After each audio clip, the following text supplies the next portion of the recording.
Kaka, toi l'intellectuel, je vois qu'il y a une carte de Goma. Où est-ce que tu as eu cette carte de Goma? Bon, j'avais un document quand j'ai quitté l'école. Alors, le monsieur qui était le chef de section, il avait laissé ça dans mon document et puis j'étais parti avec ça à la maison. Ça, c'est la carte de Goma. Non, ce n'est pas la carte de Goma. On avait partagé Goma dans 9 secteurs. Ça, c'est une partie de la ville de Goma, depuis Entrée Président jusqu'à l'hôpital général. En 9 secteurs, ça veut dire que vous étiez organisés chacun dans son secteur pour attaquer? Oui, chacun dans son secteur. C'est de Ndosho, c'est à Ndosho, c'est de Majengo, c'est à Majengo, c'est de Birere. Partout, il y a des Maïma. Et maintenant, qui faisait ce plan? Parce que pour faire un plan, il faut être vraiment très bien formé.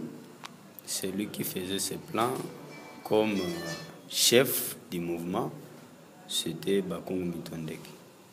Et celui qui était général, qui organisait, donc qui était je ne sais pas si on dit commandant des opérations, c'était Mbale Kimbe. Kimbe? Oui. Oui, mais est-ce que... Dis-moi encore ton nom. Mon nom c'est Christian. Christian, est-ce que c'est vrai? Parce que Bakongo Mitondeke, c'est un homme important, c'est un député, c'est un homme de valeur. Le général vainqueur Mayala l'a protégé lui-même. Mais quand tu prononces son nom comme ça, est-ce que tu es sincère? Je suis tellement sincère parce que moi aussi je suis désolé. Aujourd'hui, j'ai pu arrêter les études au niveau de la 6e année. C'est à cause de lui. J'ai ses croquis, j'ai toutes choses, je peux aller partout et je vais le dire, même à sa présence. Toi, tu étais dans quel secteur pour attaquer Goma? J'étais dans le secteur Entrée Président jusqu'au hôpital général. Et vous devez attaquer comment?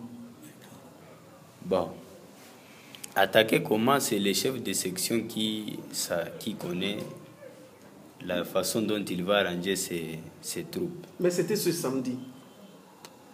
Il y avait des soupçons, parce que nous aussi, on n'était pas bien informés. Il y avait des soupçons. On disait que les jeudis, ils vont faire ce qu'on appelle veiller.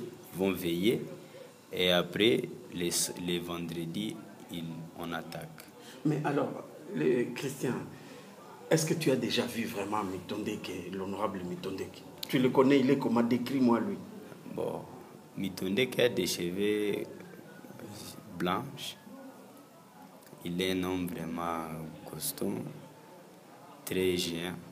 Non, mais tu ne l'as jamais vu, il n'est pas géant. En tout cas, je l'ai déjà vu, ce n'est pas une seule fois. Mais il n'arrivait pas là-bas, là où on faisait des réunions. Il ne faisait qu'envoyer le monsieur, le commandant des opérations. Mais puisqu'il n'arrivait pas, qui vous disait que c'était lui qui envoyait le commandant des opérations? Bon, au fait, ces gens-là qui nous tatouaient, il passait la nuit chez Mitondeke. Qui t'a dit de me dire ça? On t'a dit, les militaires t'ont dit de me dire ça? Non, non, les militaires n'ont pas dit de vous le dire. Moi, je connais que c'est là où il passe la nuit et tous les médicaments s'y trouvent. Tout ce qu'on nous mettait. Tes parents sont où ici à Goma? Bon, mon père est déjà mort, je suis avec ma mère. Et maman savait que tu allais te faire tatouer pour devenir maïmaï? Maman ne sait pas, elle ne sait pas. Merci. Merci beaucoup.